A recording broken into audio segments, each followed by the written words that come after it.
Tinubu appears determined to make Nigeria worse. Chukwunyere, can you imagine?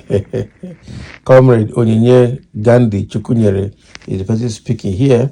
This is from the southeast anyway, saying that it appears Tinubu is determined to make Nigeria worse.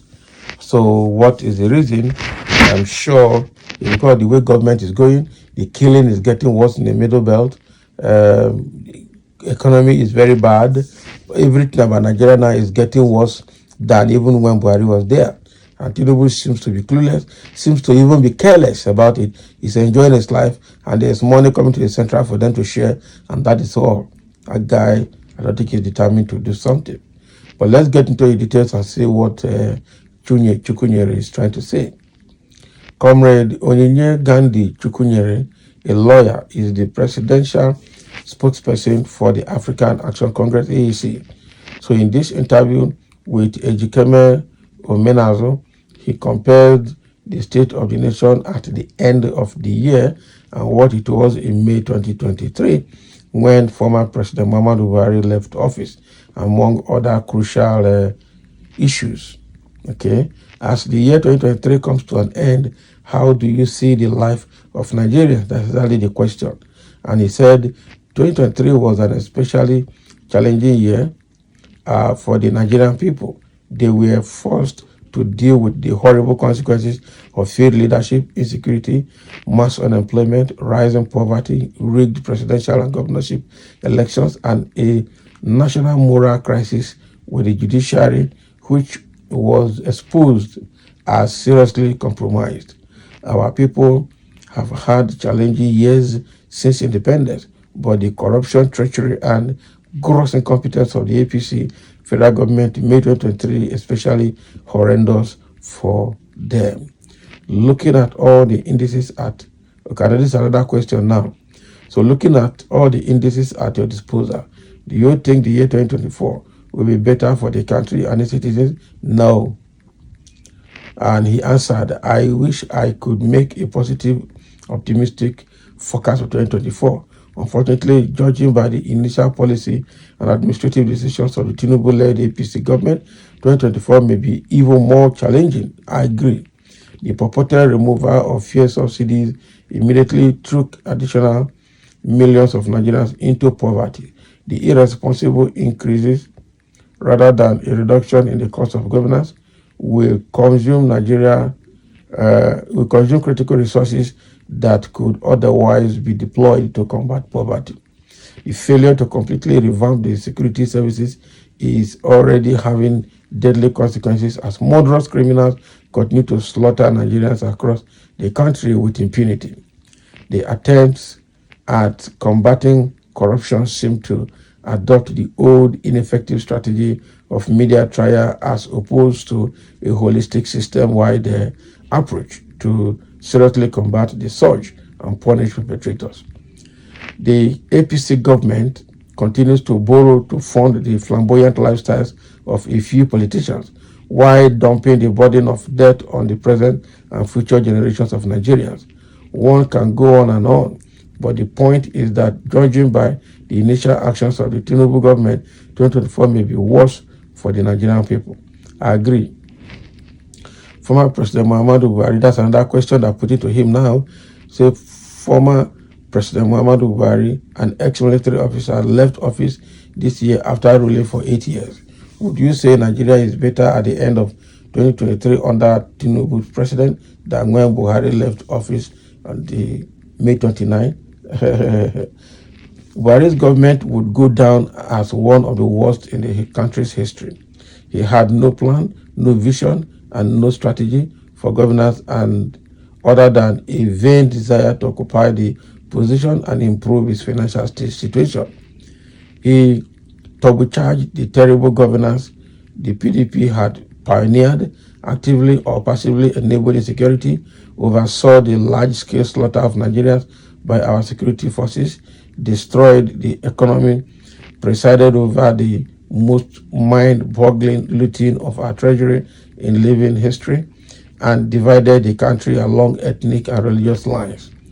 Then he left in infamy, having failed to conduct free and credible election, The man was an absolute disaster who had no business anywhere near the corridors of power, let alone being president. Buhari left the country worse than he met it, but Tinubu appears determined to make it even worse. Admittedly, it is still early to make the call on this government's performance, but our people have a saying that a good day is known from the morning. Tinubu's morning does not suggest a good day. And then they threw another question to him. President Bola Tinubu has been going around the world seeking foreign investors while several businesses have been exiting the country. What would you attribute to this ironic twist? Very easy now. Investment is a critical pillar of economic growth, so understandably, a government would seek to attract investors. However, investment does not occur in a vacuum.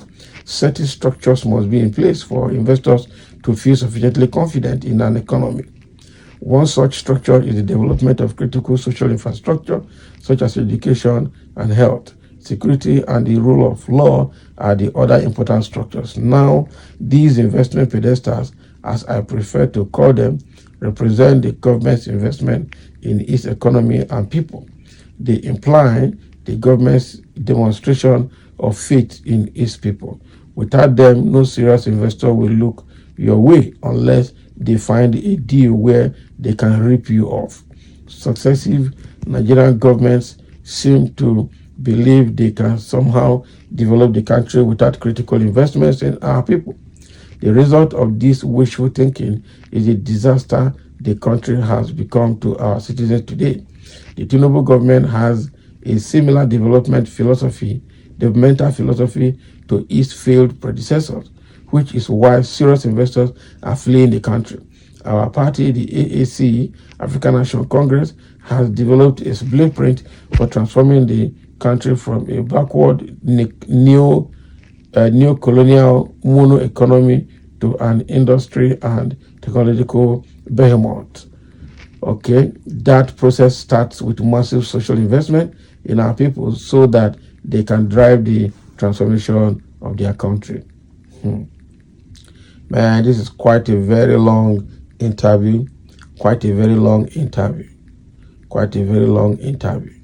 So with all these questions, and then asking the last question, I said, to what extent is AAC relying or rallying around like minds and other groups to enthrone genuine democracy in Nigeria? I say AAC remains at the vanguard of the defense of the Nigerian people. Changing the existing order for the betterment of Nigeria remains our organizing philosophy, but we cannot do so without the massive support of the people.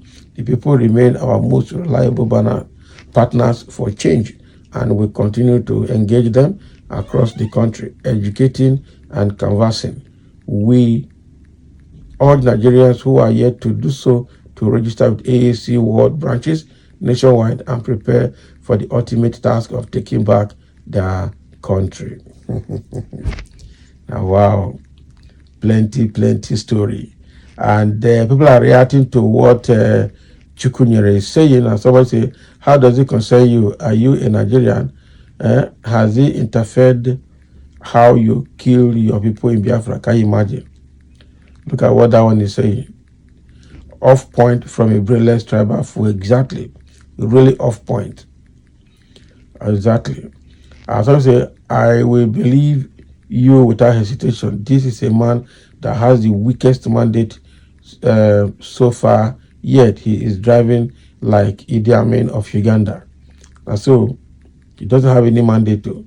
That is how your obedience drive Anambra into a world. Can you imagine? This was turning to tribal something. Does that make any sense? All of this madness in the country of politics. Melo, Niara, Igbos don't answer this. Can you imagine? They're already turning it to Igbo, Yoruba, something. These guys are just, I don't understand how to classify them, I'm telling you. Quite unfortunate. Well, Chukwunyere has answered his own question. Let's have your own comments as well.